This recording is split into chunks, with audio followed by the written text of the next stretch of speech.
कक्षा 7 के सामाजिक विज्ञान के विद्यार्थियों के लिए आज का टॉपिक है नए राजा और उनके राज्य।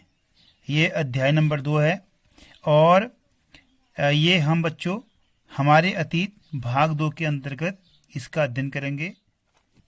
बच्चों 7वीं शताब्दी के बाद कई राजवंशों का उदय हुआ। मानचित्र में हम भारतीय उपमहाद्वीप के विभिन्न हिस्सों में 7वीं से 12वीं शताब्दी के बीच शासन करने वाले प्रमुख राजवंशों को दिखलाया गया है। इसका हम अध्ययन करेंगे। बच्चों आप ये भारतीय उपमहाद्वीप का मानचित्र है। इसमें आप राजवंश देख रहे हैं, जैसे कि आप ये नंबर 1 चहमान राजवंश है और परमार, राष्ट्रकूट, चोल, चेर, पांड्य और पूर्वी चालुक्य और पाल। ठीक, तो आज हम इस मानचित्र में इसमें गुज्जर प्रतिहार है, राष्ट्रकूट है, पाल, चोल, चहमान, इनके क्षेत्रीय विस्तार और उनका प्रभाव क्षेत्र का अध्ययन करेंगे। और इसमें हम मानचित्र की सहायता से इस अध्याय को आगे बढ़ाते हैं। आप सबसे पहले देख रहे हैं चहमान राजवंश। बच्चों ये चहमान राजवंश है और इनको चौहान भी कहा जाता है। और आपने पृथ्वीराज चौहान का नाम सुना होगा, तो वो भी इस राजवंश के ही राजा थे। तो बच्चों ये चौहान जो राजवंश हैं, इनके संस्थापक वासुदेव थे। इनकी आरंभिक राजधानी अहिछत्र थी। बाद में इन्होंने अजमेर नगर में अपनी राजधानी स्थापित की और इनका जो प्रभाव क्षेत्र था दिल्ली तक था और दिल्ली को उस समय इंद्रप्रस्थ के नाम से जाना जाता है। तो बच्चों इंद्रप्रस्थ दिल्ली का ही नाम है और इसके प्रमुख शासक पृथ्वीराज चौहान का मोहम्मद गौरी के साथ 2 युद्ध हुए। पहला युद्ध हुआ था आपका तराइन का प्रथम युद्ध 1191, दूसरा हुआ तराइन का दूसरा युद्ध 1192। 1191 के तराइन के युद्ध में पृथ्वीराज चौहान ने मोहम्मद गौरी को बुरी तरह पराजित किया, लेकिन 1192 के दूसरे युद्ध में जो पृथ्वीराज चौहान थे वह मोहम्मद गौरी से पराजित हुए और इसके बाद भारत में दिल्ली सल्तनत की स्थापना होती है और मुस्लिम साम्राज्य यहाँ पर स्थापित हो जाता है। तो बच्चों ये आपका जो चहमान राजवंश है वो आपका राजस्थान और दिल्ली के बीच का जो क्षेत्र है इस पर इनका पूरा प्रभाव था। और इसके बाद दूसरा जो राजवंश आप देख रहे हैं यहाँ पर परमार। तो बच्चों जो परमार राजवंश है, परमार जो राजवंश है इसके संस्थापक उपेंद्र राज थे। इनकी राजधानी धारा नगरी थी और इनकी जो प्राचीन जो राजधानी थी उज्जैन थी। और ये पूरा जो मालवा क्षेत्र है आपका मध्य प्रदेश का, इन क्षेत्र में इनका प्रभाव क्षेत्र था। तो कुल मिला के जो वर्तमान जो उज्जैन है, इंदौर के आसपास का जो क्षेत्र है मध्य प्रदेश का, उन क्षेत्रों में इनका राजवंश था। और इसके प्रमुख राजा थे आपके भोज। और उसके बाद आप देख रहे हैं इसके बाद चंदेल, यहाँ पर चंदेल है।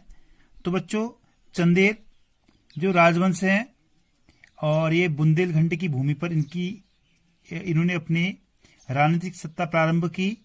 और जो बुंदेलखंड है उसका प्राचीन नाम जेजाग भुक्ती है और इसके संस्थापक थे नुनुक। इनकी जो राजधानी है वो आपका खजुराहो में है और खजुराहो में थी और आरंभ में इनकी राजधानी कालिंजर महोबा थी। और इसके बाद हम बात कर रहे हैं कि गुज्जर प्रतिहार। बच्चों गुज्जर प्रतिहार मालवा के शासक थे। मालवा मैंने आपको बताया ना, ये जो परमार जो राजवंश था उसके से लगा हुआ क्षेत्र, ये आपका मालवा क्षेत्र। मालवा वर्तमान में मालवा का जो पठार है आपने भूगोल में पढ़ा होगा, तो जो मालवा का पठार है वो मध्य प्रदेश में है। तो बच्चों इस मालवा के क्षेत्र में नागभट्ट प्रथम के द्वारा गुज्जर प्रतिहार वंश की स्थापना की गई। और बच्चों इसकी राजधानी कन्नौज थी। ये जो कन्नौज है, बाद में इसने अपनी राजधानी कहाँ बनाई? कन्नौज बनाई, क्योंकि उत्तर भारत के जो राजनीति में भी गुज्जर प्रतिहारों ने हस्तक्षेप किया और अपनी राजधानी कन्नौज स्थापित की। और इसके बाद आपको ये बनारस क्षेत्र दिख रहा है। इस बनारस क्षेत्र में गढ़वाल या राठौर राजवंश का शासन था। इनकी जो राजधानी ये बनारस या वाराणसी थी। और इस वंश का सबसे शक्तिशाली राजा गोविंद चंद्र था।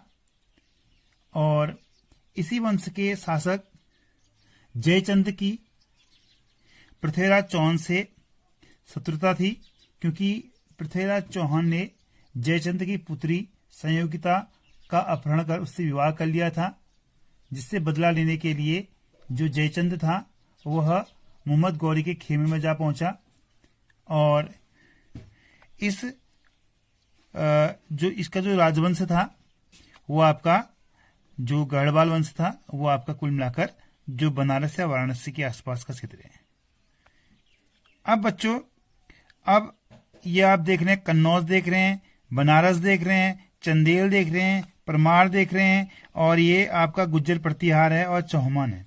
ये आपका मध्य प्रदेश और उत्तर भारत के ये राजवंश थे। अब इसमें हम बात करते हैं दक्षिण भारत के राजवंश की।